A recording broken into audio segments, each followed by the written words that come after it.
মানুষ তোমাকে থামানোর চেষ্টা করবেই, কারণ তোমার এগিয়ে যাওয়াটা অনেকের সহ্য হয় না। তাই কেউ তোমাকে ছোট করলে ভেঙে পড়ো না, কারণ হীরাকে চিনতে সময় লাগে, কাঁচকে নয়।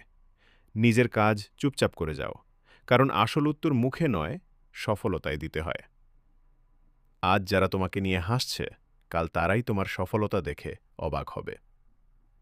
গোপালকে সবাই অপমান করেছিল, হাসাহাসি করেছিল, কিন্তু শেষ পর্যন্ত সত্যিটাই জিতেছিল। মানুষ তোমাকে থামানোর চেষ্টা করবেই, কারণ তোমার এগিয়ে যাওয়াটা অনেকের সহ্য হয় না। তাই কেউ তোমাকে ছোট করলে ভেঙে পড়ো না, কারণ হীরাকে চিনতে সময় লাগে, কাঁচকে নয়। নিজের কাজ চুপচাপ করে যাও, কারণ আসল উত্তর মুখে নয়, সফলতায় দিতে হয়। আজ যারা তোমাকে নিয়ে হাসছে, কাল তারাই তোমার সফলতা দেখে অবাক হবে। গোপালকে সবাই অপমান করেছিল, হাসাহাসি করেছিল, কিন্তু শেষ পর্যন্ত সত্যিটাই জিতেছিল। সবাই আমাকে হারাতে চেয়েছিল, কেউ অপমান করেছে, কেউ পিছন থেকে আঘাত করেছে, কিন্তু তারা একটা কথা ভুলে গিয়েছিল, সত্যকে কখনো হারানো যায় না।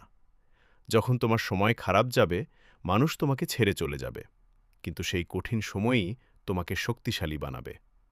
মনে রেখো, আজ তুমি একা বলে কষ্ট পাচ্ছ, সিংহ সবসময় একাই চলে।